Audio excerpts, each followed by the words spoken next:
નમસ્કાર, તમે જોઈ રહ્યા છો મારો અવાજ ન્યૂઝ। વિસનગર તાલુકાના ગણેશપુરા ગામમાં ભૈરવ દાદાની ઉજવણી આખા ગામ દ્વારા ભવ્યથી ભવ્ય રીતે ઉજવવામાં આવી। ગામમાં રહેતા તેમજ અન્ય ગામે રહેતા ગામના નિવાસી અને દીકરીઓ આ પ્રસંગે ગામમાં આવી ઉજવણીમાં ભાગ લેતા હોય છે અને ભૈરવ દાદાના દર્શન કરી ધન્યતા અનુભવતા હોય છે।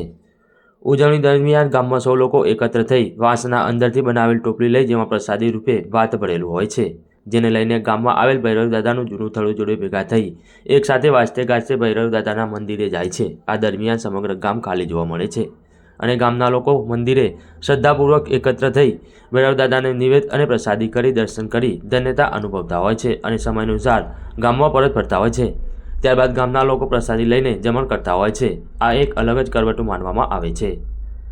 ચૈત્ર મહિનાની સુદ આઠમના દિવસે ઉજવણી કરવામાં આવતી હોય છે। આ પરંપરા ગામ વસાવી ત્યારથી આશરે 100 વર્ષ જૂનામાં જૂની પરંપરા માનવામાં આવે છે અને ચૈત્ર મહિનાની નવરાત્રી દરમિયાન ભૈરવ દાદાના પૂજારી અને સેવકો 9 દિવસ સુધી નકોરડા ઉપવાસ કરી ભૈરવ દાદાની પૂજા અર્ચના કરતા હોય છે, જે આઠમના દિવસે ઉપવાસ પૂર્ણ કરી આસ્થા અને ભક્તિ સાથે ભૈરવ દાદાની પૂજા અર્ચના કરવામાં આવતી હોય છે। આ વર્ષો જૂની પરંપરા ભૈરવ દાદાની આસ્થા અને શ્રદ્ધા સાથે ગણેશપુરા ગામના લોકો ઉજવણી તરીકે મનાવતા હોય છે।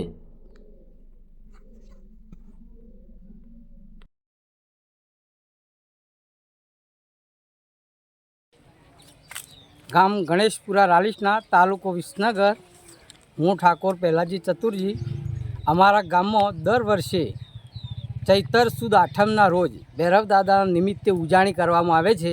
આ દિવસે લોકો ઉપવાસ રાખે છે 9 દિવસ અને આખું ગામ ભેગું થઈ ગણેશપુરા આખું એક થઈ નિવેદ લઈ ટોપલીમાં અને ભૈરવ દાદા મંદિરે જાય છે। મંદિરે જઈ નિવેદ ધરાવે, નિવેદ ધરાઈ ગામમાં આવે અને ગામમાં સૌ આવેલા સગા વાલા દીકરીઓ બધા ભેગો મળી અને પછી પોતાનો પ્રસાદ પોતાના ઘરે લે છે। કેટલા વર્ષો જૂની આ પરંપરા? લગભગ કદાચ અમારા 100 વર્ષ આ ગામનો થયો હશે, એટલે 100 વર્ષથી અમે આ કરીએ છીએ।